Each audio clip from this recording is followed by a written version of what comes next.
Joining us now is Democratic Senator Chris Van Hollen from Maryland, who serves on the Foreign Relations, Appropriations, and Budget Committees. Senator, these meetings with hostage families are truly heartbreaking. And some of them even felt in the president's very tough call with Prime Minister Netanyahu that not enough focus was put on what their families are going through as well. Understandably. Andrea, I agree with them. I think returning the hostages should be a top priority. I just met yesterday here in my office with two hostage families whose sons are being held by Hamas as we speak, which is why we need a ceasefire and a return of all the hostages. I am glad that the discussions are still ongoing in Cairo, and it is essential that Hamas accept the deal that has been put on the table. So ceasefire, release the hostages, that needs to be the priority of every government, in my view. And in fact, the hope from the U.S. government is that a ceasefire can then be extended. The last time there was that brief ceasefire, there were no attacks by Iranian surrogates, proxies. So the ceasefire seemed to have an influence on that as well, and we're now, of course, anticipating that Iran may be retaliating soon against Israel for that presumed strike by Israel in Damascus. And there's a lot in play here. But importantly, a ceasefire gets the aid in. You can't get that aid in without a ceasefire. We've seen that tragically with World Central Kitchen. You've been a leader. I was just going to say, you've been a leader of the Democratic effort, senators, to condition the aid. Tell me, do you see any movement there? Because all indications are that the president is not willing to go there yet. Well, we do need a ceasefire to return all the hostages. In the meantime, we also need to address the disastrous humanitarian situation in Gaza. Over 2 million Palestinians who have nothing to do with Hamas should not be suffering because of unnecessary restrictions on access to aid into Gaza. And while it's true that the conflict makes it more difficult, there are many places around the world where there have been conflicts where we have been able to get sufficient aid into the civilian population. And so it's been quite clear that the Netanyahu government, for a very long time, put up unnecessary restrictions to getting aid into Gaza and failed to properly make it safe to deliver that aid within Gaza by adopting the kind of deconfliction processes that we see in other conflict zones.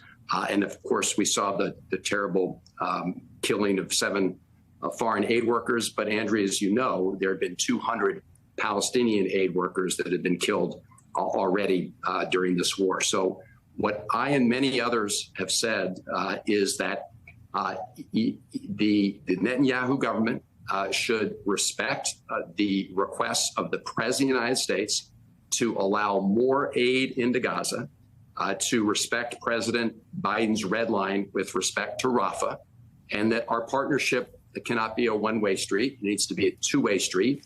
And we should not be providing blank checks until the president's reasonable requests have been met.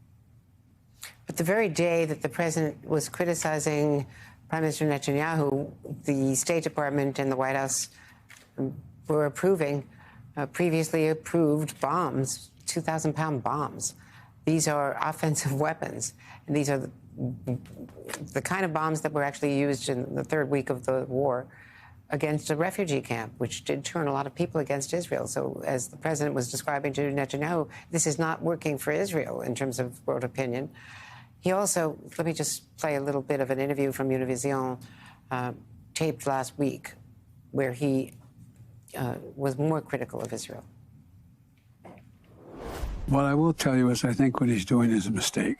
So what I'm calling for is for the Israelis to just call for a ceasefire allow for the next 6-8 weeks total access to all food and medicine going into the country. So do you see, for instance, if the threat to go into Rafah, or if enough aid is not delivered, or if obstacles are put in place by Israel, do you see that there would be a move towards conditioning anything other than defensive weapons? So, Andrea, I do think we need to break this pattern that we've seen for weeks and months, where the President of the United States says to Prime Minister Netanyahu, allow more humanitarian assistance in, address the issue of high levels of civilian casualties, only to have the President of the United States mostly ignored. And then we send 2,000-pound bombs, as you just mentioned. So clearly, in order to ensure that the president's reasonable requests are met, that we have a two-way street, I do think that we should say to the Netanyahu government, you need to meet the requirements, the reasonable requirements that President Biden has laid out before you receive more U.S. taxpayer-funded offensive weapons. We have exempted from this whole dialogue and discussion defensive systems like Iron Dome. But when it comes to offensive systems, whether it's 2,000-pound bombs, whether it's offensive aircraft, the goal is not to say no more offensive weapons, but the goal is to say that before the United States and U.S. taxpayers send more weapons, before we do that, we need evidence, results on the ground. We have to end the starvation of over 100,000 people, the verge of famine. We need to reduce the number of civilian casualties, and we need to respect President Biden's red line when it comes to Rafah. Senator Chris Van Hollen, thank you very much. We appreciate it. Thank you. Hey, everyone. MSNBC has a new and improved app. You'll get real-time alerts and analysis, live blogs, in-depth essays, video highlights, and the best 2024 election coverage. Download the new MSNBC app. Here's how to do it. You tap on the App Store on your phone. You hit search on the bottom right corner. You type in MSNBC. You click on the MSNBC app. You click on Get or the cloud icon and enjoy it.